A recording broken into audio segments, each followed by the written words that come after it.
എന്നാൽ ലോകം എങ്ങനെയാണ് ഇപ്പോൾ ഈ ഒരു ബ്ലൈൻഡ് ക്രിക്കറ്റിനെ കാണുന്നത്? പ്രത്യേകിച്ച് വേൾഡിലെ പ്രധാനപ്പെട്ട ടീമുകളെല്ലാവരും ഇതിൽ പാർട്ടിസിപ്പേറ്റ് ചെയ്യുന്നുണ്ട്. എന്താണ് അവിടുത്തെ ഒരു കാലാവസ്ഥ എങ്ങനെയാണ്? വലിയ മാറ്റമാണ്. നമ്മൾ ഇപ്പോൾ ഇതിൽ എടുത്തു പറയേണ്ട ഒരു കാര്യം എന്താണെന്ന് വെച്ചാൽ, ഇപ്പോൾ ഇന്ത്യക്ക് പുറമെ നമ്മൾ ക്രിക്കറ്റ് കളിക്കുന്ന ക്രിക്കറ്റ് ഫ്രണ്ട്ലി രാജ്യങ്ങൾ കുറേ പേര് ഇൻവോൾവ് ചെയ്യുമെന്നുള്ളത് നമുക്കറിയാം.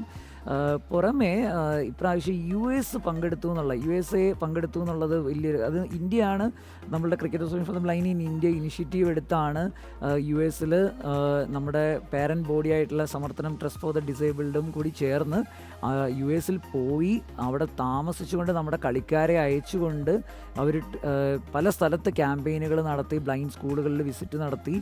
ആ ഒരു ക്രിക്കറ്റ് ഏറ്റെടുത്ത രീതി അമേരിക്കയുടെ വെച്ച് നോക്കുമ്പം അത് വലിയ വിജയമാണ്. അത് പിന്നെ ഓസ്ട്രേലിയയും മറ്റുള്ള രാജ്യങ്ങളും ഒക്കെ തന്നെ അത് ഏറ്റെടുത്തു.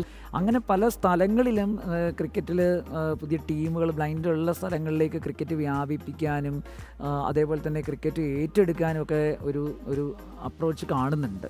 അപ്പോൾ അതിലൂടെ നമുക്ക് മനസ്സിലാകുന്നത് ഇത് വലിയൊരു സ്വീകാര്യത, പിന്നെ അതിന് തരുന്ന സപ്പോർട്ട്, മീഡിയയുടെ, നിങ്ങൾ സൂചിപ്പിച്ച പോലെ മീഡിയയുടെ സപ്പോർട്ട്, മെയിൻ സ്ട്രീം ക്രിക്കറ്റിന് കൊടുക്കുന്ന അതേ പോലെ തന്നെ ഇപ്പം പ്ലെയേഴ്സിനായിക്കോട്ടെ അല്ലെങ്കിൽ ഗെയിമിനായിക്കോട്ടെ ആ ഒരു രീതി നമ്മൾ കണ്ടുവരുന്നുണ്ട്. അപ്പോൾ അത് ഞങ്ങൾ ആഗ്രഹിച്ചിരുന്ന അല്ലെങ്കിൽ നമ്മൾ സ്വപ്നം കണ്ടിരുന്ന അതേ നിലവാരത്തിലേക്ക് വരുന്നു എന്നുള്ളതിൽ വളരെ സന്തോഷമുണ്ട്.